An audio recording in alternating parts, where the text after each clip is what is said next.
Hundreds of trees are being cut down in Shoreline to make way for a major transportation project, and protesters showed up to demand that the city do better. KOMO's Joel Marino's live with a call by activists to balance the environment and future traffic improvements. Joel? Mary, demonstrators say the city can still make this corridor more walkable and improve traffic flows without turning so many huge, mature trees into giant piles of timber.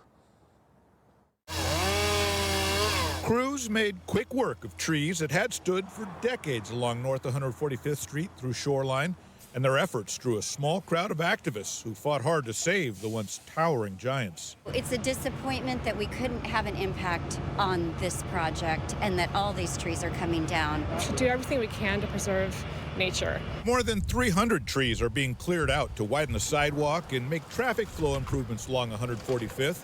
A route the city says is congested, accident-prone, and largely inaccessible to people walking or riding bicycles. They could easily be building around many of these trees, but they're choosing not to. Shoreline wants to replace traffic signals with roundabouts at the access ramps to I-5, calling them a better option for cars, bicycles, and people on foot to get to the light rail station that will open later this year.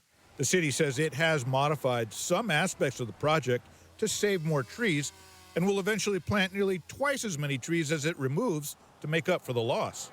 They will not provide the cooling for people or the habitat for wildlife that these trees provide. Protesters held signs and banners outside the construction zone, but never tried to interrupt the work, saying there are upcoming phases of the project that will remove hundreds more trees, and protecting those is now their focus.